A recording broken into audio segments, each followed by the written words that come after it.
கேட்குறவன் கேன பையனாக இருந்தால் கேப்பையில் நெய் வழிதுன்னு சொல்லுவாங்களாம். அப்படி இருக்குது இவங்க நாய் டம்ளர் குரூப்ஸோட தம்பிகள் உருட்டுற உருட்டு. அது என்ன அப்படின்றது வீடியோவில் பார்க்க போகிறோம்.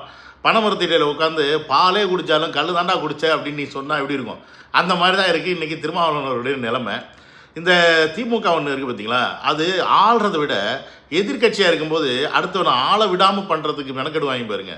அந்த மெனக்கெடலை இவங்க ஆள்றதுக்கு செஞ்சுருந்தாங்கன்னா நீங்கள் தாண்டா எப்போயுமே ஆண்டுக்கிட்டு இருப்பீங்க அப்படின்ற பேசிக் புரிதல் கூட இல்லாமல் வேறு சில விஷயங்களை இப்போ எடுத்துகிட்டு வராங்க. அது என்ன அப்படின்றது இந்த வீடியோவில் பார்க்க போகிறோம். ஸோ வீடியோ கடைசி வரைக்கும் வாட்ச் பண்ணுங்கள். என்னோட சேனலுக்கு யாராவது ஃபஸ்ட் டைம் வரீங்க அப்படின்னா சப்ஸ்கிரைப் பண்ணிவிட்டு பெல் பட்டனை ப்ரெஸ் பண்ணுங்கள், ஷேர் பண்ணுங்கள், மறக்காமல் அந்த ஐட் பட்டனை தட்டி விட்ருங்க. என்னால் முடிஞ்ச அளவுக்கு நான் உங்களுக்கு வீடியோ போட்டு சந்தோஷப்படுத்தினேன் அப்படின்னு நான் நம்புகிறேன்.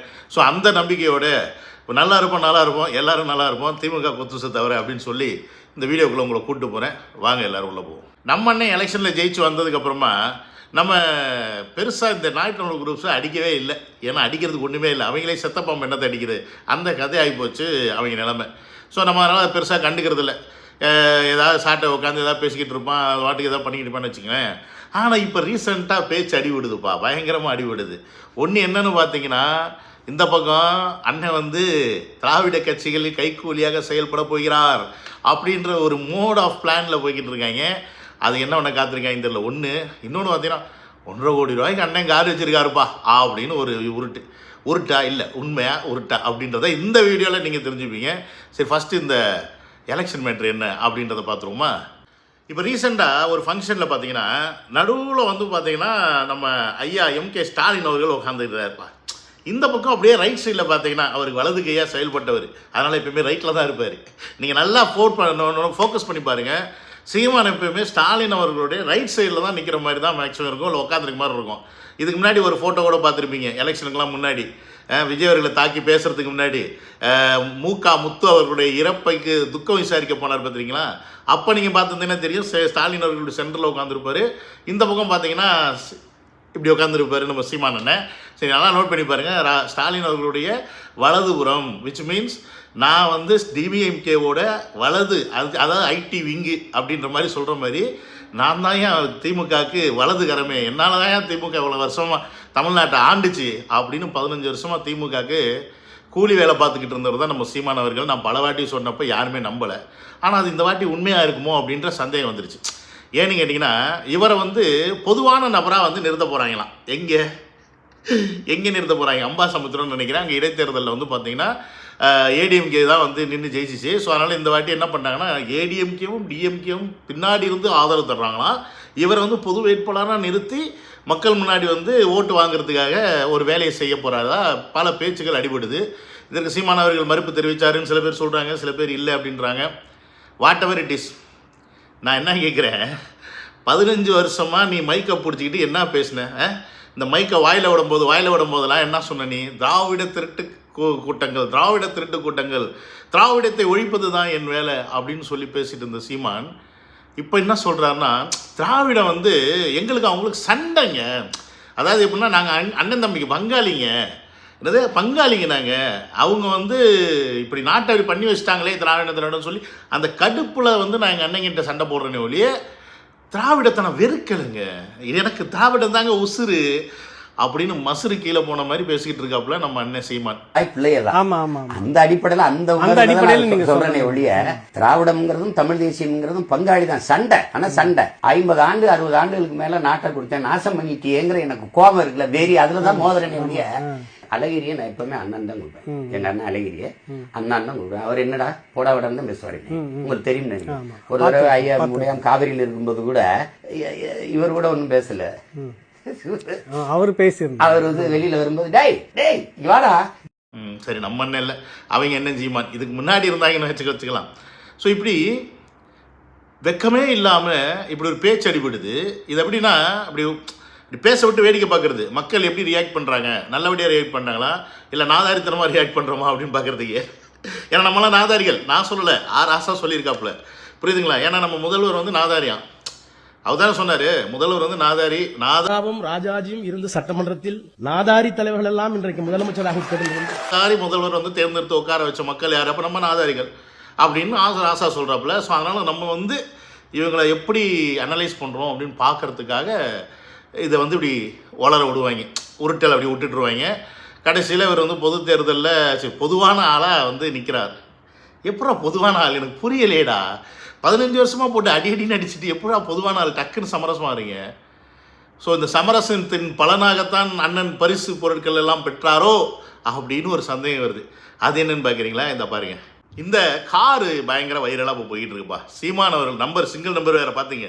சிங்கிள் நம்பரில் கார் வாங்கி அண்ணன் ஓட்டுறதுல ஒன்றும் தவறு கிடையாது. மெர்சிடிஸ் பென்ஸு 15 வருஷமாக கட்சி வச்சு நடத்துகிறார். பட் மேட்ரு என்னன்னு கேட்டிங்கன்னா, கட்சி திருநதி கட்சி அப்படின்றது தான் தார்மீகமான பொறுப்பேற்றுக்கொண்டு ஒரு ஒருங்கிணைப்பாளராக இருக்கக்கூடிய சீமானவர்களே பல மேடைகளில் வந்து சொல்லக்கூடிய ஒரு கருத்து.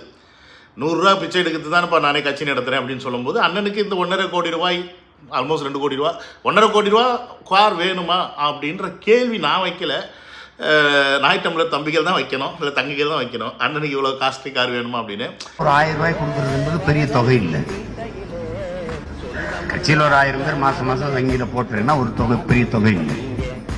ஒவ்வொன்றுக்கும் நம்ம அப்படி கஞ்சி வஞ்சி பொதுக்குழுவா, அடுத்து என்ன, அதுக்கு ஒரு பொங்கல் விழாவா, அது இப்படி சரி, இந்த காஸ்ட்லி கார் எப்படி வாங்கியிருப்பார் அண்ணன்? காசு இல்லை அப்படின்னு கேட்கும்போது டக்குன்னு தம்பிங்க வந்துடுவாங்க. ஏய் யாருப்பா, நாங்கள் யார் தெரியுமா, எங்கள் அண்ணனுக்கு எப்படி முட்டு கொடுக்குறோம் பாரு, இந்த ஒருத்தர் கொடுப்பாரு பாருங்க. இந்த காரை வாங்கிட்டாரா அப்படின்னு பார்த்தீங்கன்னா அது எதுவுமே கிடையாது. இந்த கார் அப்படிங்கிறது அவருக்கு பரிசாக கொடுக்கப்பட்ட கார். ஒரு ப்ரெசண்டாக வந்து பார்த்தீங்கன்னா ஒரு தொழிலதிபர் கொடுத்த கார். அது யாரு என்ன அப்படிங்கிறது கொடுத்தவரே வந்து சொல்றது விருப்பப்படல. அப்படிங்கும்போது அதை பொது வழியில் சொல்கிற சரியா இருக்காது. ஆனால் கட்சியில் நமக்கு தெரிஞ்ச சில பேர்கிட்ட சொன்ன தகவலை நம்ம வந்து பகிர்ந்துக்கிறோம். அதாவது பார்த்தீங்கன்னா அது இப்போ பரிசா கொடுக்கல, ஏதோ நேற்று இன்னைக்கு கொடுக்கல, கிட்டத்தட்ட 6 மாதத்துக்கு முன்னாடியே இந்த காரை நீங்கள் வச்சுக்கோங்க பாதுகாப்பு காரணங்களுக்காக. இது வந்து பார்த்தீங்கன்னா இந்த மாதிரி புல்லட் ப்ரூஃப் அப்படிங்கிற மாதிரிலாம் அதில் இருக்குது. ப்ளஸ் வந்து அந்த இன்கேஸ் வந்து ஒரு வெடிகுண்டே வந்து வச்சாலும் கூட அந்த காருக்கு வந்து இந்த யாரு நபர்னு நமக்கு தெரியாது. ஆனால் அவர் சொன்ன மேட்ரு பார்த்தீங்களா, நான் கூட என்ன நினச்சேன்னா வந்து இந்த படத்துக்காக அவரை வந்து கூட்டிகிட்டு போகிறதுக்காக இந்த கார் இருந்துச்சு அவர் கூட்டிகிட்டு போயிருப்பாங்க போல இருக்கு கௌரவமா அப்படின்னு ஒரு டைம் வந்து நினச்சேன். ஆனால் அண்ணனோட கார் தானா எப்படி கிஃப்டாக கொடுத்துருக்காங்கப்பா. யாரோ ஒரு தொழிலதிபர் வந்து கிஃப்டாக 2 கோடி ரூபா கார் நான் வச்சுக்கோங்க, உங்கள் சேவையை பாராட்டி, தமிழ்நாட்டுக்கு நீங்கள் புரியும் சேவையை பாராட்டி, தமிழக மக்களுக்காக உழைக்கும் உங்களை பாராட்டி இந்த காரை வச்சுக்கோங்க அப்படின்னு சொல்லி கொடுத்துருக்காரு. ஏன்னா அந்த காரில் வந்து புல்லட் ப்ரூஃப்லாம் இருக்கான், சேஃப்டி, அண்ணனோட உயிருக்கு பாதுகாப்புக்கு. உயிருக்கு அங்கே களத்தில் நின்று சண்டை போட்டு செத்தவங்களை பற்றி பேசி இங்கே கட்சி நடத்திக்கிட்டு இருக்க உனக்கு என்ன உயிருக்கு இங்கே உத்தரவாதம் இல்லை?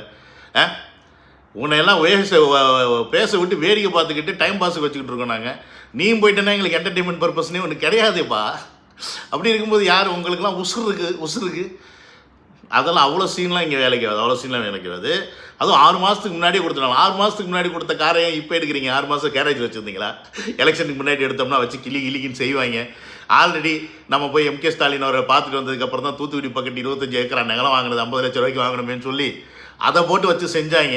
இப்போ இதையும் வச்சு செஞ்சுருவாங்கன்னு சொல்லிட்டு அண்ணன் மறைச்சி வச்சுருந்தார் போல இருக்கு. இல்லை நான் நினைக்கிறேன் இப்போ அண்ணனுக்கு இல்லை இப்போ இல்லை, ஏன்னா அது 6 மாதத்துக்கு முன்னாடி இல்லை. அதனால் வந்து கிஃப்ட்டு கொடுப்பாங்கப்பா, கிஃப்ட்டு கொடுப்பாங்க. நானும் சீக்கிரமாக கட்சி ஒன்று ஆரம்பிக்கிறேன் தமிழ்நாட்டில். நாம் தமிழர் கட்சி, தமிழக வெற்றி கழகம் எல்லாமே இருக்குது. ஒரு நல்ல பேராக சூஸ் பண்ணி கமெண்ட்டில் போடுங்க. கூடிய சீக்கிரம் வந்து நானும் கட்சி ஆரம்பிக்கிறேன். நீங்கள் யாராவது எனக்கு BMW வந்து ப்ரெசண்ட்டாக கொடுக்குறீங்க ஓகே. ஆனால் 15 வருஷம்லாம் கஷ்டப்பட முடியாது. ஆல்ரெடி நான் இங்கே பேசிகிட்டு இருக்கேன், அதை வச்சு கொடுங்க. முடியல மக்கள் எப்படிலாம் முட்டாளாக்கிட்டு இருக்காங்க பாருங்கள். அப்புறம் இந்த கார் வாங்குற மேட்டர்லாம் இருந்துட்டு போகுது. அவர் கிஃப்ட் கொடுக்குறாங்க, இல்லைனா என்னமோ பண்ணுறாங்க. இதுக்கு முன்னாடி ஃபார்ச்சுனர் வச்சுருந்தாரு, அப்புறம் அதுக்கு முன்னாடி ஒரு கார் வச்சுருந்தப்போ எங்கள் அண்ணன் தம்பி கொடுத்தாருன்னு. அவங்க வீட்டுக்கு வீடு எப்படி சொல்கிறது, வாடகை 1.5 லட்ச ரூபா 2 லட்ச ரூபா வாடகை கட்டுறதுக்கே நாங்கள் வந்து திருநதி வாங்கி தான் கட்டுறோன்னு பொது வழியில் வந்து பப்ளிக்காக வந்து பேசக்கூடிய மூளை உள்ளவர்கள் தான் அந்த கட்சியில் இருக்கிறார்கள். அப்படின்னும் போது நம்ம அதை பற்றி பெருசாக கண்டுக்க வேண்டாம். ஆனால் இந்த அம்பாசமுத்திரம் மேட்டருக்கு அண்ணனுக்கு அடி ஓட்டு கொடுத்தது யாருன்னு பார்த்தா மாமா போய் சாட்டை அப்படின்ற மாதிரி தான் பேச்சடி போயிடுது. ஏன்னா அவரே வந்து ஒரு சில இன்டர்வியூலாம் உட்காந்து வந்து பயங்கரமாக வந்து பேசிக்கிட்டு இருக்காப்புல. அது நானும் பார்த்தேன். நம்ம தான் வந்து பண்ணோம், என்ன இப்போ கெட்டு போச்சு, இந்த மக்கள் நம்மளை ஏமாற்றிட்டாங்களே, அப்போ இந்த மக்களை ஏன் நம்ம திருப்பி வந்து செய்யக்கூடாது, வச்சு செய்யக்கூடாது அப்படின்ற மோடில் வந்து அண்ணனை வந்து கன்வின்ஸ் பண்ணி 2 திராவிட கட்சிகளையும் ஒன்றிணைத்து பொதுவான நபராக சீமானவர்களை முன்னிறுத்தி இந்த மக்களை வந்து முட்டாள்களாக்கி நாம் ஓட்டு வெற்று திருப்பியும் இந்த திருட்டு கும்பலிடம் தமிழ்நாட்டை நம்ம வந்து ஒப்படைச்சிருவோம் அண்ணே அப்படின்னு நான் தான் அவர் மூல செலவை செஞ்சேன் அப்படின்னு பல மேடைகளில் உட்கார்ந்து யூடியூப் தளத்தில் மாமா பையன் சாட்டை பேசி கொண்டிருக்கிறார். அண்ணே ஒன்றே ஒன்று சொல்லிக்கிறேன், நீ உருப்படியாகணும்னா முதல்ல அவனை தலைமுழுது. சத்தியமாக நீ உருப்பிடுவ, உன்னை எல்லாரும் கொஞ்சம் நம்புவாங்க. இல்லைன்னு வச்சுக்க, நீ நாசமாக போகிறது எவனாலையும் தடுக்க முடியாது. சரி, இவர் போட்டோம். இப்போ இன்னொன்று பார்த்தீங்கன்னா, அப்பப்போ நம்ம கட்சியிலேருந்து அடிக்கடி பேர் அடி வாங்குறது யாருன்னு பார்த்தீங்கன்னா திருமாவளவன் அவர்கள் தான். அவர் இன்னமும் பார்த்தீங்கன்னா டபுள் மைண்டு டபுள் ஸ்ட்ராட்டஜிலே இருக்கிறாரோ அப்படின்ற மாதிரி தான் பல பேருக்கு தோணும். ஏன்னா இப்போ ரீசெண்டாக வந்த சில விஷயங்களுக்கெல்லாம் பார்த்தீங்கன்னா அவருடைய கருத்துக்கள் தமிழக வெற்றி கழகத்துக்கு ஆப்போசிட்டாக தான் இருந்துச்சு. உதாரணத்துக்கு செப்டம்பர் மாதத்துலேருந்து இந்த பிறந்த குழந்தைக்கு தங்க மோதிரம் அப்படி திட்டம் அறிவிப்பு அப்படின்ற மாதிரி ஒரு விஷயத்தை பதிவு பண்ணியிருந்தார் முதல்வர் அவர்கள்னு வச்சுக்கிங்களேன். அப்போ அதற்கு கிட்டத்தட்ட ஒரு 750 கோடி ரூபா சம்திங் பட்ஜெட் ஆண்டுக்கு. அப்போ அதற்கு பதிலாக திருமாவளவன் அவர்கள் என்ன சொல்லியிருந்தாருன்னு பார்த்தீங்கன்னா, இந்த 750 கோடியை நீங்கள் மருத்துவ கட்டமைப்புக்கு மேம்பாட்டுக்கு நீங்கள் பயன்படுத்தலாமே, அப்போ ஆஸ்பத்திரியில் நல்ல ஒரு வசதி வாய்ப்புகளை நீங்கள் செஞ்சு கொடுக்கலாமே, அதற்கு பதிலாக ஏன் இதை செய்கிறீங்க அப்படின்ற மாதிரி, இதை மாற்ற முடியுமா அப்படின்ற மாதிரி ஒரு கருத்தை பதிவு பண்ணுறாரு. இந்த பக்கம் பார்த்தீங்கன்னா வன்னியரசு அவர்கள் பார்த்தீங்கன்னா தமிழக வெற்றி கழகத்துக்கு ஆதரவாக பல விஷயங்களை பேசிகிட்டு இருக்காரு. ஆனால் அந்த பக்கம் திமுக காரன் என்ன பண்ணுறான்னா வச்சு அடின்னு அடிக்கிறான். நாங்கள் அனுப்பி தானேப்பா, நாங்கள் சொல்லி தானேப்பா வந்தார், எங்கள் பிச்சை தான், நாங்கள் போட்ட பிச்சை தானேப்பா அப்படின்ற மாதிரி பல விஷயங்கள்லாம் பேச ஆரம்பித்தோன்னே இப்போ தான் திருமாவளவன் அவர்களுக்கு கொஞ்சம் அப்படி சூடு சொரணம் எல்லாமே கொஞ்சம் அதிகமாக வந்துருச்சு அப்படின்னு நினைக்கிறேன். இந்த ஸ்பீச்சை பார்த்தீங்கன்னா தெரியும். சும்மா ஆதரவு தானே கொடுக்குறதா சொன்னீங்க, போய் அமைச்சரவையிலே உட்காந்துக்கிட்டீங்களே. நான் ஆத்தங்கரையை தானே உட்கார சொன்னேன், நீங்கள் அள்ளி குடிக்கிறீங்களே. நான் மரத்து நிழல தானே உட்கார சொன்னேன், நீங்க பழம்பரிசு திங்குறீங்களே. நான் ஹோட்டல்ல வேலை செய்ய தானே சொன்னேன், நீங்க போய் அங்க காபி சாப்பிட்டு இருக்கீங்களே என்று கேள்வி கேட்பது போல் இருக்கிறது. திமுக தலைமையிலான கூட்டணியை தேர்தலுக்கு முன்னால் கட்டி காப்பாற்றியவன் திருமாவளவன். அடித்து சொல்லுவேன், நெஞ்சு உயர்த்தி சொல்லுவேன், தலை நிமிர்ந்து சொல்லுவேன். ஏன் அப்படி சொல்லுகிறேன் என்றால் அகந்தையால் சொல்லவில்லை. என்னை ஒரு துருப்புச் சீட்டாக பயன்படுத்தி அந்த கூட்டணியை உடைக்க முயற்சித்தது உண்மை, யாரும் மறுக்க முடியாது. நான் கரையேறிட்டேன், நீங்க இன்னும் கரையேறாம நிக்கிறீங்களே. இப்ப இதுல கடைசியில சொன்னார்ல, நாங்கள் நினைத்திருந்தால் திமுக கூட்டணி எலெக்ஷனுக்கு முன்னாடியே துண்டு துண்டா உடஞ்சு போயிருக்கும், அது உடையாம ஒட்ட வச்சுக்கிட்டு இருந்தது நான் தான் அப்படின்றது இப்போ தைரியமாக சொல்கிறாருல. இதே தைரியத்தோட திருமாவளவன் அவர்களை நீங்கள் இருந்தீங்க அப்படின்னா எந்த பிரச்சனையுமே கிடையாது. ஏன்னா ஆற்றுல ஒரு கால் சேத்துல ஒரு கால் வைக்காதீங்க, அவ்வளோதான் நம்மளால சொல்ல முடியும். ஒன்று அந்த பக்கம் இருங்க, இல்லை இந்த பக்கம் இருங்க. அந்த பக்கம் இருந்தால் உங்களுக்கு என்ன கிடச்சிருக்கு, என்ன கிடச்சிக்கிட்டு இருந்துச்சு அப்படின்றத இந்த 50 வருஷத்தில் நீங்கள் பார்த்துருப்பீங்க. இது கட்சி ஆரம்பிச்சிலேருந்து நீங்கள் பார்த்துருப்பீங்க. மேபி அந்த சைட்லேருந்து உங்களுக்கு வருமானங்கள் வந்திருக்கலாம். ஆனால் உங்களுடைய கட்சியின் பெருமை இல்லை கட்சியின் ஸ்திரத்தன்மையை அவங்களால அங்கே நிலைநிறுத்திக்க முடிஞ்சா, உங்களுக்கு அங்கே என்ன ஒரு மரியாதை கிடைச்சது கட்சி ரீதியாக, இல்லை அமைச்சரவையில் பங்கு, நீங்கள் கேட்டீங்கல்ல, நீங்கள் சொன்னீங்கல்ல ஆட்சியிலும் பங்கு அதிகாரத்திலும் பங்கு, அது அங்கே கிடைக்குமா, இனியும் கிடைக்குமா அப்படின்னு யோசிங்க. ஆனால் இங்கே அப்படி எல்லாத்தையும் கொடுத்து உங்களை மரியாதையாக இங்கே நடத்தக்கூடிய ஒரு கட்சி இங்கே இருக்கும்போது, நான் இன்னும் திமுகவில் இருந்து கொண்டு வெளியில் இருந்து ஆதரவு தெரிவிக்கிறேன் தமிழக வெற்றி கழகத்துன்னு சொல்கிறேன் இந்த நிலைப்பாடு இருக்குது பார்த்தீங்களா, இது உங்களை மக்களிடத்தில் உங்கள் மக்களிடத்தில் கீழே இறக்கி காட்டும் அப்படின்ற விஷயத்தை நீங்கள் புரிஞ்சுக்கணும். ஏன்னா அடிமையாக இருக்கலாம், ஆனால் அடிமையாக இருக்கிறதே பெருமையாக நினைத்து இருந்தால் அது மிகப்பெரிய தவறு. பாருங்கள், கம்யூனிஸ்ட் கட்சியிலேருந்து சமான் வெளில கல்தாம்பட்டில் திமுக கூட்டாங்களா, நான் எவன் பேச்சையும் கேட்குற ஆள் கிடையாதா, நான் ஏன்டா உங்கள் கண்ட்ரோலில் இருக்கணும், வாங்க அவங்க கட்சியே வேண்டான்னு வெட்டிட்டு வந்தார்ல, அந்த மாதிரி வெட்டிட்டு வாங்க, புரியுதுங்களா? வெட்டிட்டு வந்தனால உங்களுக்கு நஷ்டம் ஒன்றும் கிடையாது. இன்றைக்கி உங்களுக்கு அமைச்சரவையில் பதவி கிடச்சிருக்கு, நீங்கள் வேணாம்னாலும் வன்னியரசு கொடுத்துருக்காங்க, இல்லைன்னா உங்களுக்கு தான் அந்த பதவி கிடச்சிருக்க போகுது. ஸோ அப்படி இருக்கும்போது ஒரு நன்னாட்சியை கொடுக்கக்கூடிய ஒரு தமிழக வெற்றி கழகத்தில் நீங்கள் இன்றைக்கி ஐக்கியமாக இருக்கீங்க. ஸோ அப்போ இந்த மாதிரி இடத்துக்கு நீங்கள் வரணும் அப்படின்னா நீங்கள் முழுசாக முதல்ல உங்களை நம்பணும். நம்ம திமுக இனிமேல் அடிமையாக இருக்கக்கூடாதுன்ற அந்த இடத்துலேருந்து நீங்கள் வெளில வரணும். அப்போ தான் இது நடக்கும். ஸோ அதனால் இதை நீங்கள் ஃபாலோ பண்ணுங்கள் அப்படின்றத நான் இந்த வீடியோவில் ரிக்வெஸ்ட்டாக வச்சுக்கிறேன். போஸ்ட் பார்த்தீங்கன்னா தெரியும், இன்றைக்கி திமுக சார்பில் ஆர்ப்பாட்டங்கள் நடத்துறதுக்கான முன்னெடுப்பு எடுத்திருக்காங்க. அது எதற்குன்னு கேட்டிங்கன்னா, அமைச்சர் சரத் அவர்களை ராஜினாமா பண்ண சொல்லணுமா. ஏன்னா அந்த ஒரு வீடியோ லிங்க் ஒன்று ஷேர் ஆச்சுல, பயங்கரமாக வைரலாக, அந்த ஸ்டேடியத்தில் உட்காந்து கஞ்சா பவுடர் பண்ணுற மாதிரி. ஸோ அந்த விஷயத்திற்காக இப்போ அவர் ராஜினாமா பண்ணுமா. அது என்ன அப்படின்றதே முதல்ல ப்ரூவ் பண்ணலை. ஏண்டா அவர் என்ன பயன்படுத்தியிருக்காரு அப்படின்றத ப்ரூவ் பண்ண வேண்டிய உங்கள் கடமை. ஒரு வீடியோவை பார்த்து அது என்னன்றது நீ எப்படி ப்ரூவ் பண்ண முடியும்? ப்ரூவ் பண்ண முடியாதுல்ல. அப்படி வீடியோவை பார்த்து எல்லாத்துக்கும் அவங்கள ராஜினாமா பண்ணு, இவங்கள ராஜினாமா பண்ணுன்னா, டேய் நீங்கள் பண்ண ஊழலுக்கு உங்களெல்லாம் குழி தோண்டி புதைக்கணும்டா, கூமுட்ட பயல்களா? இன்றைக்கி நீங்கள் உட்காந்து ஒரு சட்டப்பேரவை வந்து கிண்டல் அடிச்சுக்கி பேசிக்கிட்டு இருக்கீங்க. அறிவுகட்டத்தனமாக ஜென்ஜி பசங்களுக்கு அறிவு இல்லை, அப்படி பண்ணக்கூடாது, அது சட்டப்படி குற்றம் அப்படின்றது அவங்களுக்கு தெரிய மாட்டேங்குது. ஸோ இந்த அளவுக்கு தான் திமுகவோட இருக்கக்கூடிய நபர்களுடைய மூளை.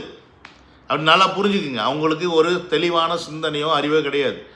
அங்கே என்ன கற்பிக்கப்படுகிறதோ அது அப்படியே இங்கே வந்து துப்புறது மட்டும்தான் அவங்களோட வேலை. உதாரணத்துக்கு இது ஓப்பனாக சொல்லணுன்னா, இப்போ ஒரு ஒரு ஒரு ஒரு தீவிரவாத கும்பல்லாம் எப்படி இருக்கும்? ஒருத்தனை கூட்டு போயிட்டீங்க அப்படின்னா அவனை வந்து மொத்தமாக மூளைச்சொல்லை பண்ணிடுவாங்க. அவன் வந்து மக்கள் உயிர் போகுது, அது போகுது, இதை போதெல்லாம் பண்ண மாட்டான். அவங்களுக்கு என்ன சொல்கிறாங்களோ அது மட்டும்தான் மைண்டில் இருக்கும், வேறு எதுவுமே இருக்காது. ஸோ அந்த மாதிரி ஒரு கூட்டத்தை உருவாக்கி வைக்கிறது தான் திமுகவுடைய வேலை. இதை தான் காலங்காலமாக 50 வருஷமாக செஞ்சிட்ருக்காங்க. அதை சிறம்பட செய்கிறதுக்கு தான் இந்த மது மற்ற விஷயங்களை வந்து புழக்கத்தில் ஏற்படுத்துறது, போதையை விடுறது. ஸோ இதெல்லாமே வந்து செய்யக்கூடிய விஷயங்கள் திமுக. இந்த போதை கலாச்சாரம் இப்போ ரீசெண்ட் இயர்ஸில் தான் அதிகமானது. அது ஏன் நீங்கள் நல்லா நோட் பண்ணி பார்த்தீங்கன்னா ஒரு விஷயத்தை நான் கிளியராக சொன்னேன், கேட்டுங்க. மது அப்படின்றது வந்து பல வருஷமாக இருக்குது. ஆனால் அந்த மதுனால் வந்து தமிழ்நாட்டில் இருக்கக்கூடிய மக்கள் வந்து மூளை மழுங்கி போயிட்டாங்களா, இல்லை தமிழ்நாட்டில் இருக்கக்கூடிய மக்களுக்கு வந்து சிந்திக்க முடியாத அளவுக்கு போயிடுச்சா அப்படின்னு கேட்டிங்கன்னா, அது கொஞ்சம் ஸ்லோ ப்ராசஸ். என்னது ஸ்லோ ப்ராசஸில் இப்படி பண்ணிக்கிட்டே வரனால அவங்களால வந்து ஒரு கட்டத்துக்கு மேலே தமிழக மக்களை வந்து அவங்க நினைக்கிற மாதிரி மாற்ற முடியல. ஏன்னா அப்பப்போ ஜென்ரேஷன் ஷிஃப்ட் ஆகிட்டே வரும்போது அந்த ஜென்ரேஷன் வந்து சேஞ்ச் பண்ணிக்குது, அக்செப்ட் பண்ணிக்குது. அந்த சேஞ்சை வந்து இவங்களால அக்செப்ட் பண்ணிக்க முடியல, யார் திமுகனால அக்செப்ட் பண்ணிக்க முடியல. அதனால இந்த மக்களை வந்து இந்த இளைஞர்களை வந்து எப்படி மயக்கத்தில் வைக்கிறது அப்படின்றதுக்கான முதல் காரணமாக அவங்க பார்த்தது தான் போதை கலாச்சாரம். ஏன்னா இதில் அடிக்ட் ஆகிட்டாங்க அப்படின்னா அவ்வளோ சீக்கிரம் வெளில வர முடியாது. இது வந்து அப்படியே நம்மளை மைண்டே மாற்றிடும். அதை நம்ம சொன்ன மாதிரி போதை ஆயிடுச்சுன்னா பக்கத்தில் இருக்கிறது பொண்ணா இல்லை பாட்டியான்னு தெரியாது, அந்த அளவுக்கு மைண்டு போயிடும். ஸோ இப்படி இருக்கக்கூடிய நபர்களை உருவாக்குறது தான் இவங்களுடைய மிகப்பெரிய அஜெண்டாவாக இருந்துச்சு. ஏன்னா இன்றைய காலகட்டத்தில் இளைஞர்களை எழுச்சியை வந்து அவங்க பார்த்துக்கிட்டு தான் இருக்கிறாங்க. பல நாடுகளில் என்னென்ன நடந்திருக்குன்றதை பார்த்து அதற்கேற்ற மாதிரி இங்கே தமிழ்நாட்டிலையும் அப்படி எதுவும் நடந்துடக்கூடாது, புரட்சி எதுவும் வந்துடக்கூடாது. ஏன்னா இந்தியாவிலேயே மிகப்பெரிய லெவலில் மாற்றங்களை அப்பப்போ கொடுக்குறது தமிழ்நாடு மட்டும்தான். அதை நீங்கள் பார்த்தீங்கன்னா உங்களுக்கு தெரியும் எல்லா காலகட்டத்திலையுமே. ஸோ தமிழ்நாடு மட்டும்தான் இன்னும் இந்தியாவில் யார் கண்ட்ரோலும் இல்லாத ஒரே ஸ்டேட். ஸோ அந்த ஒரு ஸ்டேட்டை இன்றைக்கி ஒட்டுமொத்தமாக அவங்க கண்ட்ரோலில் எடுக்கணும் அப்படின்னா தமிழக இளைஞர்கள் மதிமயங்கி மூளை மயங்கி போயிருக்கணும். அதற்கு இந்த போதை கலாச்சாரத்தை உள்ளே இறக்கணுன்றது தான் இவங்களோட மிகப்பெரிய அஜெண்டாக இருந்து அதை தான் அவங்க அந்த 5 வருஷம் ஆட்சி காலத்தை செஞ்சுருக்காங்க. இன்னொரு 5 வருஷம் திமுக கையில் இந்த நாடு இருந்திருந்தால் தமிழ்நாட்டில் இருக்கக்கூடிய ஒட்டுமொத்த இளைஞர்களும் போதைக்கு அடிமையாகி, மதுக்கு அடிமையாகி, ஆல்ரெடி மதுக்கு அடிமையாக இருக்காங்க, போதைக்கும் அடிமையாகி திமுக என்ன சொல்லுதோ அது மட்டும்தான் அப்படின்ற அந்த மைண்ட் செட்டில் இருப்பாங்களே வெளியே மற்றவர்களை அவர்கள் துளி கூட மதிக்க மாட்டாங்க. அவங்களுடைய கஷ்டங்களை பற்றி கொஞ்சம் கூட சிந்திக்க மாட்டாங்க. ஸோ இப்படிப்பட்ட ஒரு கூட்டத்தை உருவாக்க காத்திருந்தது இந்த திருட்டு திமுக. ஸோ அப்படிப்பட்ட அந்த திருட்டு திமுகவிடம் இருந்து இன்றைக்கி தமிழகத்தை நாம் தமிழக வெற்றி கழகம் மூலம் மீட்டு எடுத்திருக்கோம் அப்படின்றதே மிகப்பெரிய ஒரு சாதனை. பட் இந்த சாதனை மேலும் தொடரணும் அப்படின்னா இந்த மாதிரி சோதனை கொடுக்கக்கூடிய இந்த திருட்டு பசங்களை நம்மளே கழுத்தாம்பட்டில் இறங்கி அடித்து வெளியே அனுப்பணும் போங்கடான்னு. அப்போ தான் சரியாக வரும், இல்லைன்னா வேலைக்கு ஆகாது. ஏன்னா எல்லா இடத்துலையுமே வந்து தவறுகள் நடக்கும்போது அதற்கு ஒன்லி அரசாங்கத்தை மட்டும் சுட்டி காட்டக்கூடியது. தவறுகள் நடக்காமல் இருக்க நம்மளால் முடிந்த விஷயங்களையும் செய்யணும். உதாரணத்துக்கு ஒரு ஆப் வந்து டெலிவரி பண்ணியிருக்காங்க போதைப்பொருள் சம்மந்தமான விஷயத்தை ரெக்கார்ட் பண்ணுறதுக்கு. நம்மளுடைய பர்சனல் டேட்டாஸ் இல்லாமல் அதை பயன்படுத்தலாம். தமிழக வெற்றி கழகத்தில் தவறு நடந்துச்சுன்னா இமீடியட்டாக ஆக்ஷன் எடுக்கிறாங்க, அவங்கள வந்து கட்சி விட்டு நிற்கிறாங்க, போலீஸ் அதிகாரியாக இருந்தாலுமே வந்து டிஸ்மிஸ் பண்ணுறாங்க. ஸோ இப்போ இந்த மாதிரி ஒரு ஆட்சி தான் நமக்கு தேவை. ஸோ இதை மேலும் மேலும் நம்ம நீட்டிக்கணும்.